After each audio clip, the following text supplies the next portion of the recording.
مباشرة نتحول بكم إلى المحمدية بالعاصمة. بالنظر إلى المكانة التي بات تحتلها الرقمنة في مشروع بناء الجزائر وأحد أهم محركات التنمية والإصلاح الإداري والاقتصادي.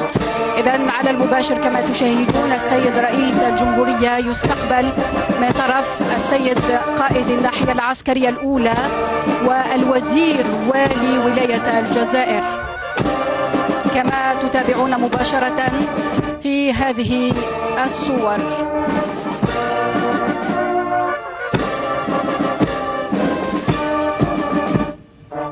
إذن المركز الوطني الجزائري للخدمات الرقمية مركز هام وهام جدا، كونه يجسد التزامات السيد رئيس الجمهورية في تعزيز الرقمنة وتحقيق السيادة الرقمية.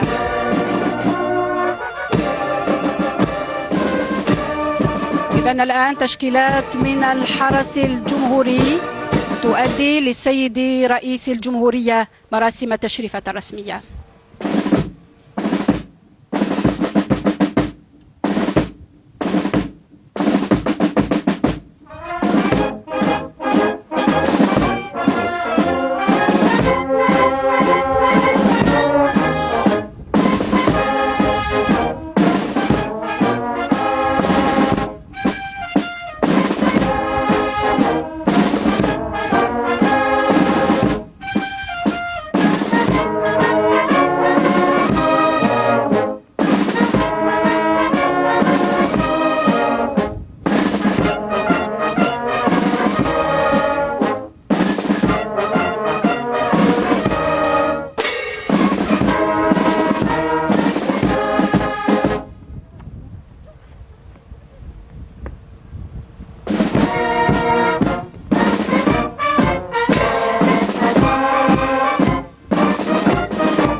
كما تتابعون السيد الرئيس يتوجه لتدشين أحد أهم مراكز البيانات الرقمية في الجزائر.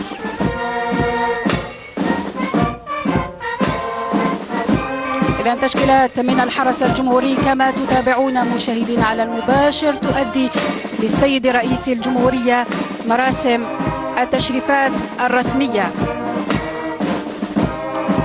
إذن هذا المشروع يأتي في سياق رؤية وطنية تهدف إلى بناء بنية تحتية رقمية حديثة قادرة على مواكبة التطورات التكنولوجية العالمية.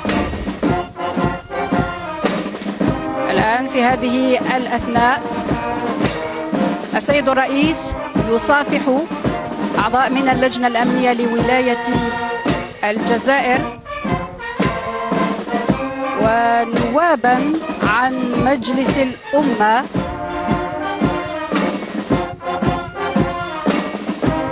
كما تتابعون على المباشر مشاهدينا، أيضا السيد الرئيس يصافح رئيس المجلس الشعبي الولائي والوالي المنتدب للمقاطعة الإدارية بالحراش إلى جانب السلطات المدنية والعسكرية والمحلية.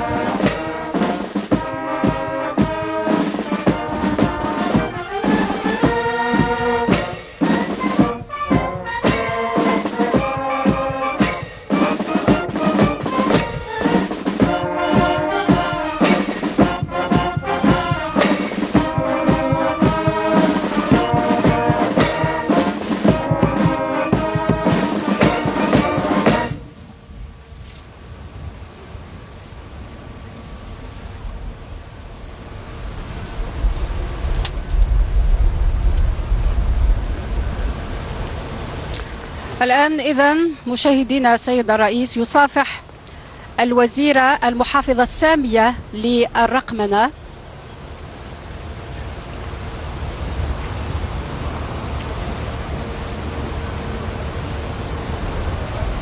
والسيد وزير الداخلية والجماعات المحلية والنقل.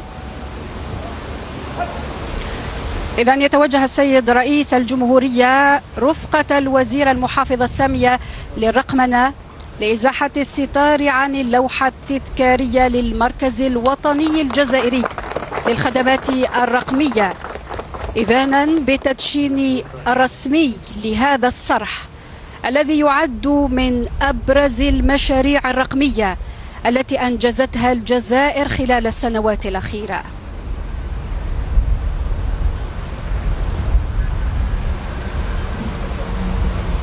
إذا كما تتابعون في هذه الأثناء السيد الرئيس يدشن المركز الوطني الجزائري للخدمات الرقمية، هذا المركز الذي سيضمن استضافة البيانات الوطنية داخل التراب الوطني بما يعزز السيادة الرقمية للدولة ويؤمن المعلومات الاستراتيجية الحساسة ويحد من الاعتماد على البنى التحتية الأجنبية في تخزين ومعالجة البيانات.